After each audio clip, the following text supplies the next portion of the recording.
Hello and welcome to another episode of the Bearded Mystic podcast, and I'm your host Rahul N Singh.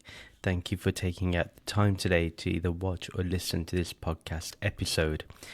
Today I was thinking a lot about the importance of asking questions, of having that inquiry. In the beginning of our spiritual journey, it's very important that we ask questions. If we don't ask questions in the beginning of our spiritual journey, if we just take things by faith alone, one can have faith and inquiry together, by the way. But if we just did faith alone and no inquiry, no questioning, no doubt, allowing doubt to arise, what is the consequence of this in the end of the spiritual journey? And it comes down to, the more, as I'm working on the course, what I'm realizing is that, and thankfully this is addressed in the course, that unless you deal with your vasanas, you deal with your samskaras, you deal with understanding reality and the difference between the temporary nature of the world and of Jagat and then the eternal Brahman. If we don't do the self-inquiry, what happens is we don't develop our understanding. Our intellect has no foundation. Once the intellect has no foundation, it's very hard for the intellect to transcend. In fact, it can't transcend. It's just it'll be, kind of dumbed down. So what happens in that regard, we start believing in rituals, we start believing in doing elaborate rituals and rites, and we believe in renouncing the world completely, and we believe in all sorts of superstitions, and this becomes a hindrance on the spiritual path. Now, those of us that work on our spirituality, we do the inquiry, we also have faith in the Guru's teachings, we move forward, we trust that the scriptures are saying the right thing. So what's important is that we have that solid foundation, we understand the truth, and we are able to discern between the real and the unreal. Now, the whole point of this is purely an intellectual exercise. Do not think of it being the absolute truth. The truth is beyond the intellect. But we need to make sure the intellect can take in that truth. So, for example, you may get to self-realization. There's no doubt about that. Because once you're shown what Brahman is, it's very clear. It's like right in your face. You can't ignore it. But what can happen is, have you dealt with actually the desires in your mind, the things that trigger you, whether emotionally or whether just bringing incessant thought patterns? Like, have we purified the mind? And I found this I was watching a video by where Swami Medhananda was interviewed by, I think her name is Amira Aurora. Her and her brother both have this podcast. They've interviewed Swami Sarvapriyanandaji twice. Very good. I mean, I love their sincerity, their honesty in how they speak to Swamiji and ask him questions. So Swami Medhananda was on there, and he was talking about how, Advaita is such and such. It's life negative in a way, and I just found like he didn't really understand Advaita Vedanta. Like, it was just blatantly obvious, and to say that Sri Ramakrishna created his own philosophy, I think is a stretch. But this is what happens where I feel like the inquiry hasn't been done. So somewhere I feel like he's wanting to get fame for creating this new philosophy around Sri Ramakrishna and Swami Vivekanandaji, but really he may be just clutching at straws. Now, yes, that doesn't mean that one cannot be critical of Adi Shankara, but to truly understand his Brahma Satyam Jagat Mithya Jiva Brahmevana Apara, it's clearly saying there's only Brahman. And even if, and after realization, one should realize that everything in this world that's an object is no longer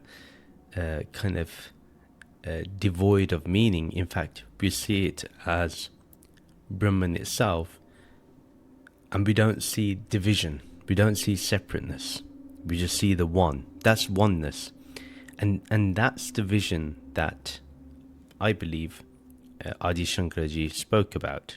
Now, someone can argue with me and say that's not the case, but I think, so the inquiry has to be done.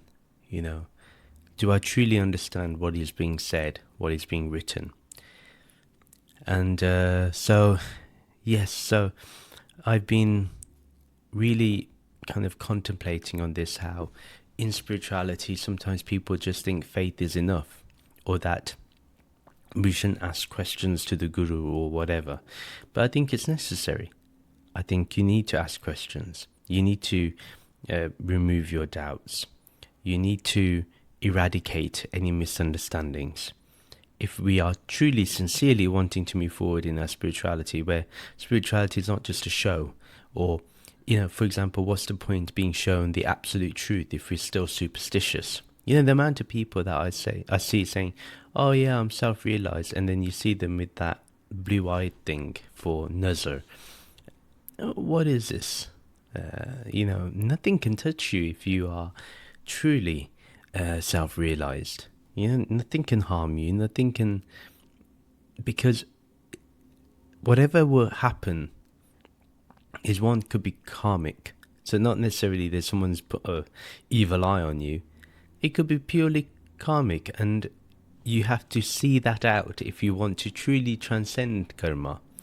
But the fact is, when you say, oh, someone put nazar on me, who's this me that you're referring to? That means you've gone back to body-mind identification.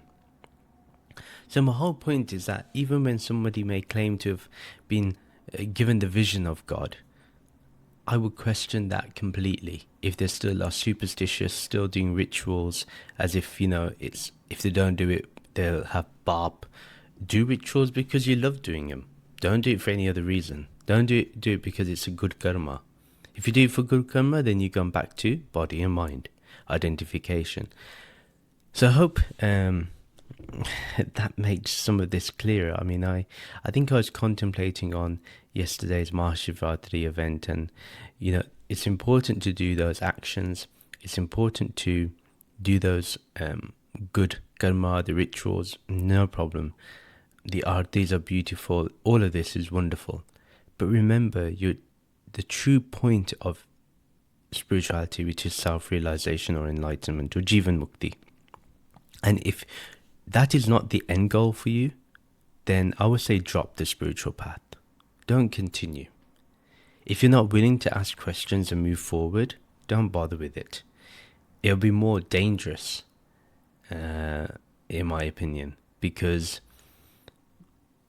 when we put on the garb, the clothes of being spiritual, and then we act like complete idiots, then this just shows how spirituality is just a very surface level thing, when it's not. It's a very deep thing.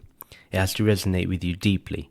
And I think that's why I've created the course, because as much as I've been doing the podcast, and I've seen some benefits with some of my viewers who have come to me and they've asked questions and we've worked things through, and the advice that's been given has truly helped them, and that's the whole point, that with this course, it's not just about teaching you something, but it's about the interaction, that when you ask me a question, that we have to answer it, and we have to find out, and we have to go deep into the direct experience.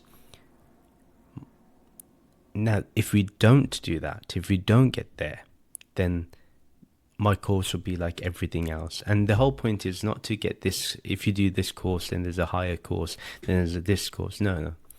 This should get you ready for self-realization. And then the rest after that is just purely enjoying the nature of spiritual study. That's it. You're reading things from a different like understanding, from a different vision, from a different set of kind of criteria. Now you're reading things not to attain Brahman, but you're reading them as Brahman. You're reading them as formless awareness. And that's the whole point. So when you read something like Jivan Mukti Viveka, you're reading it as Brahman. When you read the Ashtavakra Gita, you're reading it as Brahman. Not someone who wants to attain Brahman, who wants to attain formless awareness. That's not the whole point. So I think I'm making myself clear, but yeah, the whole point of the course is, as much as it's, those videos that will teach you something, it's also the weekly sessions where we ask questions. So ask those questions. It's important. Okay. Anyway, thank you very much for listening. Again, like, comment, subscribe, that jazz, rate and review, all that stuff. Do that. If you want to join my Discord, it's all in the show notes and video description below. Any way you want to support the podcast, do so. It's all good. If you don't want to, it's all good. Just make sure, if you really want to be spiritual, be spiritual. Okay. Thank you. Take care. Namaste.